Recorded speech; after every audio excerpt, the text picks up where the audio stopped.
Almost everyone agrees that The Dark Knight is better than the Batman, but why? Is it because the Batman's emo haircut makes him less intimidating than the Dark Knight's 40-pack-a-day smoker's voice? I'm not wearing hockey pads. Or is it because the Batman was a different type of Batman movie, and popcorn munching apes didn't have the patience for a slower paced movie with puzzles and lots of detective work? Well, today we'll uncover the truth behind these ratings, and we'll answer the question, which Batman is better? Comparing the Dark Knight and the Batman on the following 5 important factors that make a good Batman movie: a believable Batman, a believable billionaire, an intimidating villain, brilliant bat tech, and the big event that the movie's building up to. I'm vengeance. Let's begin at the beginning by not talking about Batman Begins or the actual beginning of Batman in the 1940s, but instead pretending that we're meeting Batman for the first time in each of these opening sequences from the Batman and the Dark Knight. The Dark Knight arrives with a more light-hearted tone that focuses on the fast action in combat, stunts that defy physics, and a slice of comedy to sweeten it up. What gives you the right? What's the difference between you and me? I'm not wearing hockey pads.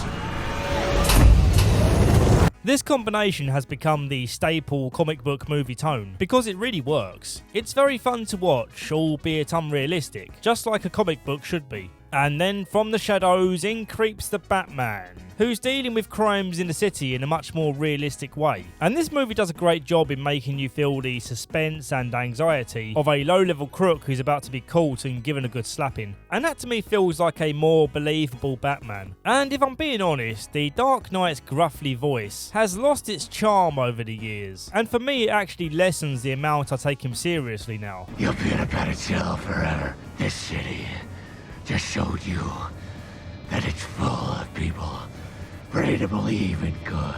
I know that's going to annoy some people who do find this voice cool and to be an essential part of his character, but for me, it's just a bit silly. With all this amazing tech to his disposal, you would think Batman would have come up with a more practical way to change his voice, which, by the way, is a criticism I hold for every Batman movie. I feel like it wouldn't take long to figure out who this guy is, just from his face shape and voice. You've even released voice changer toys. Just put one of those over your mouth. If I'm being honest, after watching The Dark Knight again, I do feel like he takes a back seat in this movie in comparison to Heath Ledger's Joker. I do like this version of Batman, but I would be lying if I said he was the standout element of this movie. Whereas the Batman scores stronger in feeling more present, so it's going to get more points for this factor. Speaking of which, for each of these 5 factors, I'm going to score them out of 10 to come up with a final score at the end. For setting up a Batman who feels like a real-life vigilante, I'm going to give the Batman a 9 out of 10, and The Dark Knight gets a 7 out of 10. But I hear you ask, if I love the Batman so much, why only a 9 out of 10? Well, the other thing that makes a Batman believable is the man underneath the Batsuit, which brings us nicely to factor number 2. Christian Bale looks like a billionaire. Robert Pattinson looks like a sulky teenager, pissed off that his mum woke him up at 11 to go find a job. It's the hair for me. When it comes to a billionaire's haircut, you have 2 options. Either cut and styled by a professional, or a hack job with a pair of clippers your mum found in her junk drawer. And it's not just the hair. Look at the Dark Knight's elegant and new age looking Batcave. The lights that shut off procedurally as you leave the room speaks of stylish excess in a world where light switches exist. Going over to the Batman's Batcave, I do like how it looks. This does look more like a classic Batcave, with the bats flying around and the cool looking tech and such. And it's also darker like an actual cave. But I feel they lent a little bit too hard on the depressing hermit vibe. If you didn't know this was the Batman, you would never say, well, this looks like the kind of place a billionaire would own. To the credit of The Dark Knight, we also get to see Bruce Wayne do billionaire things, like throwing lavish parties and mingling with important people. We do see the Batman interacting with important people like the mayor-elect, but he looks like a regular guy here. Back to the Dark Knight party, Bruce Wayne is the centre of attention. He commands the room as he gives his speech commending Harvey Dent. He even arrived to the party in a helicopter, which is the most billionaire way of entering a party. Here comes the money! Here we go. The Dark Knight gets a 10 out of 10 for this factor, while the Batman's gonna score a measly 5. This party gets crashed by the Joker, who seizes the opportunity to lure out the Dark Knight, and this is the point where we talk about factor number 3. Well, hello, beautiful. There will be no surprises here. We all know how insanely perfect Heath Ledger's Joker is. The acting, the dialogue he was given. Now I'm always smiling. A little fight in you. I like that. The incredible makeup. I want to know how he actually got these scars. Which makeup genius was behind this? But before I continue blowing this clown penis in submissive admiration, let's talk about the Riddler in the Batman. For as long as the Riddler was masked, I loved this villain. He was perfectly deranged sounding, while at the same time sounding purposeful and determined to fulfill his plan. And the actual riddles he laid out were as fun as they were intense to experience, fitting the detective vibe of this movie perfectly. But then the rest of the movie happens. As soon as he was unmasked, I lost any feeling of anticipation for what he might do next. He looks like the weird guy who hangs around the graphic novel section of the Waterstones. And then later when he's in prison, he starts singing Ave Maria, and it's supposed to come off as unsettling and creepy.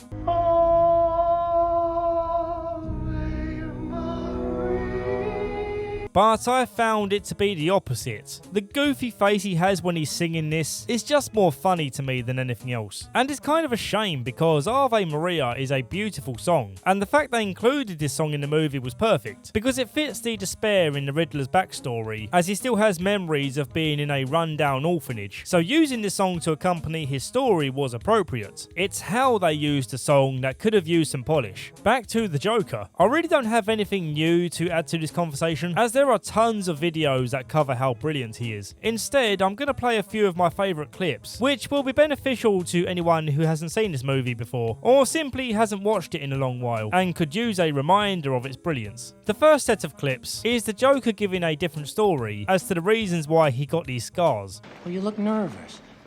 Is it the scars? You want to know how I got them? So I had a wife. She was beautiful. Like you. Who tells me I ought to smile more? You want to know how I got these scars? My father was a drinker. It's like the actual reason he got these scars isn't important, but to him it is important that the world understands that mistreating a person can lead to that person becoming what he is today. The second clip is Joker delivering his warning that he will kill people until Batman takes off his mask. Batman must take off his mask and turn himself in. Oh, and every day he doesn't, people will die. I could show you every scene with the Joker and explain why it's amazing, but I chose this one specifically because they used this recorded message trope again in the Batman, and in my eyes even tried to copy some of the intensity. Till our day of judgment, when the truth about our city will finally be unmasked. Look at me. Look at me! But what takes away from the Batman's version is the person behind the mask. On repeat watch, I don't feel like the Riddler and Paul Dano's face belong together, whereas Joker remains consistent throughout the whole movie. And this may sound harsh, but I just think he's a better actor. He definitely gave a better performance. Joker gets a 10 out of 10 for Dark Knight, and the Riddler gets a 7 out of 10 for the Batman.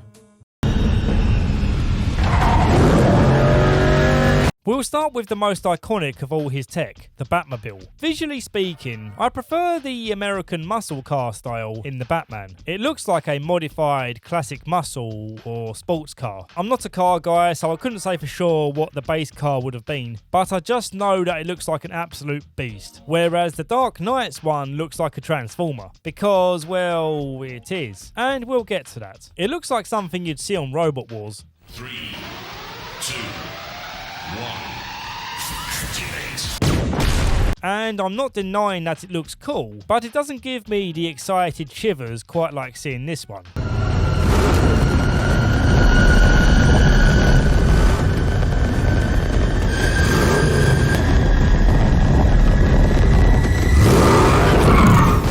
Wait, what the hell was that? Did he just stall the engine? Why would you build this moment up like this, just to have him stall the engine or whatever? When someone tries to intimidate and falls on their face, your instinct is to laugh. And I did laugh when I first saw this happen in the cinema, so the Batmobile win the Batman is going to lose a point for that. With The Dark Knight, I still get excited when the car breaks off into a little bike. Goodbye. That just looked amazing, didn't it? Despite this Batmobile looking a little over the top, it does echo the money and resource Bruce Wayne has, whereas the Batman's muscle car does look a little too crude, like a scrap heap project, and not the kind of thing a billionaire would come up with. Comparing both of these big chase scenes with the Batmobiles, it's hard for me to pick which one I prefer. They both achieve many things in various ways.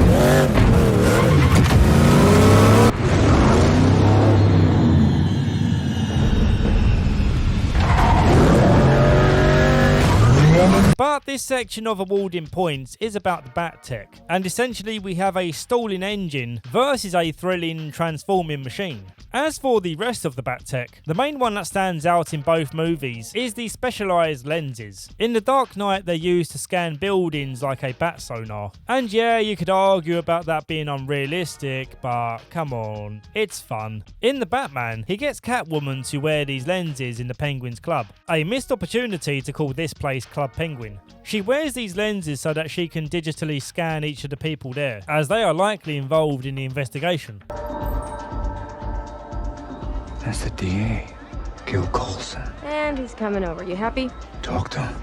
The eye lens tech from both movies serve their purpose equally, so to score this section, I'm only going to factor in one more piece of crucial tech from The Dark Knight. That justifies how he's able to hit people so hard. He has this mechanism on his arm that gives it more weight, I think, which also explains why he fights so rigidly. I like that. Overall, for this factor, The Dark Knight for Bat Tech gets 8 out of 10, and The Batman gets 7 out of 10.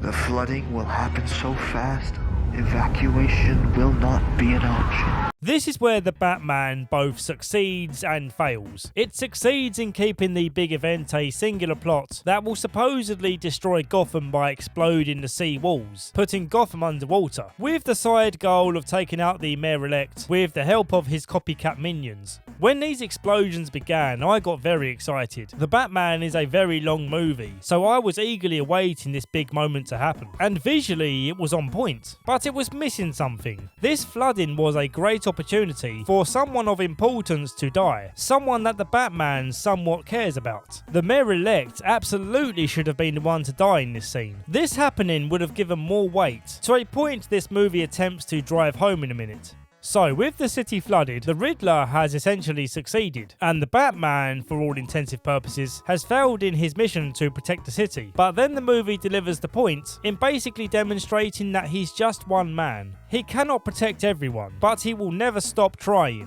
And here we see him rescuing some stranded people, so it does drive home the point that he's just a human with limited capabilities. This would have been a great moment for Gotham to lose faith in him, as news spreads of the mayor-elect's death, and he would continue to serve the city as a vigilante in the shadows, rather than being regarded as a hero by the public. With this movie's runtime, I was really hoping for this big event to feel more meaningful, but all I see here is some wet clothes and a shoulder injury. We assume the actual damage to be massive, but we certainly don't experience it in a meaningful way. Now, let's get back to The Dark Knight. It's hard to pin down what the main event really is, as there's quite a few important ones scattered throughout the movie. I would say the one that feels the most like it should be the movie's climax is the ferry boat scene, where Joker has one ferry full of normal civilians and another ferry full of convicts. Each ferry loaded with explosives, with the trigger to those explosives being held by the opposing boat. And even though this too ends without any consequence, it did demonstrate some interesting psychology, testing people on their morality when their lives are on the line. You don't all have to die. Those men had their chance. We are not going to talk about this. Why aren't we talking about it? Again, as Joker says, this is about sending a message. There's also this classic hospital explosion that Joker sets up, which could be considered the pre-climax of this movie, but I feel like I have to mention it because of how amazingly choreographed this scene is.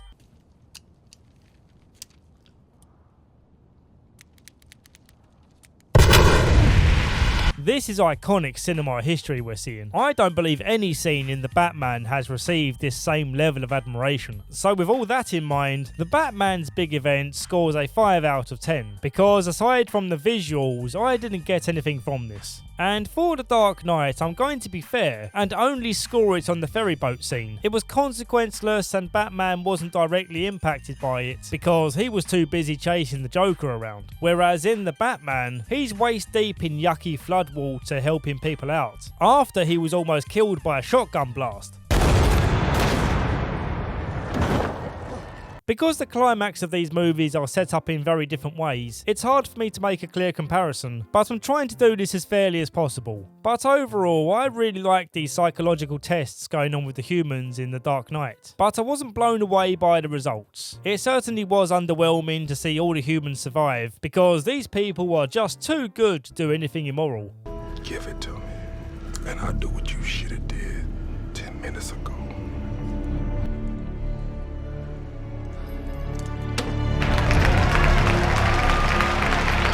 The Dark Knight gets a 6 out of 10 for the big event. So, before we tally up these points, I want to make it clear that I'm aware of how much I skipped over here with these two movies, but I just wanted to give the general feeling I have towards these movies when comparing the two and breaking them down, and doing so as fairly as I can. So let's conclude this debate and give our final scores. The Batman scores 33 out of 50, and The Dark Knight gets 41 out of 50.